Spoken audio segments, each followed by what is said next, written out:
শীতকাল মানেই আমাদের কাছে চিতই পিঠা।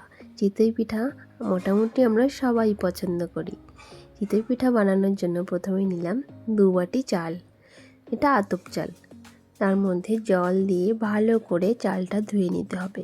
কয়েকবার করে জল পাল্টে পাল্টে চালটা আমি ধুয়ে নিয়েছি, যতক্ষণ পর্যন্ত না জলটা পরিষ্কার হয়ে আসে। এবারে তার মধ্যে জল দিয়ে 4-5 ঘন্টা ভিজিয়ে রেখেছি। আমি দুপুরবেলা চালটা ভিজিয়ে রেখেছি, সন্ধ্যেবেলায় পিঠেটা তৈরি করেছি। এবারে চালটা বেটে নিতে হবে। কিছুটা চাল নিয়ে একটুখানি জল অ্যাড করে একটা স্মুথ ব্যাটার রেডি করে নিতে হবে। এখন এরকম একটা স্মুথ ব্যাটার আমি রেডি করে নিয়েছি। সম্পূর্ণ চালটা আমি বেটে নিয়ে নিলাম। এবারে একটুখানি গরম জল অ্যাড করে ব্যাটারটা খুব ভালো করে ফেটিয়ে নিতে হবে। আমি ক্লিপটা নিতে ভুলে গেছি। এবারে অ্যাড করে দেব তার মধ্যে পরিমাণ মতো লবণ। লবণটা অ্যাড করে খুব ভালো করে মিশিয়ে একটুখানি হাতের সাহায্যে খুব ভালো করে মিশিয়ে নিয়ে আমি সাইড করে ব্যাটারটা রেখে দিলাম। এবারে একটা বাটিতে তেল, তার মধ্যে জল দিয়ে মিশিয়ে নিলাম।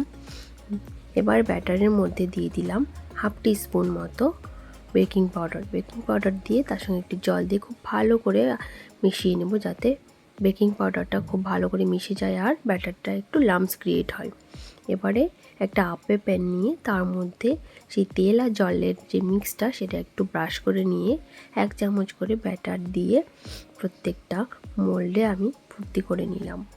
এবারে ঢাকনা চাপা দিয়ে 1 মিনিট রান্না করলেই তৈরি হয়ে যাবে ফুলকো ফুলকো নরম এরকম চিতই পিঠা।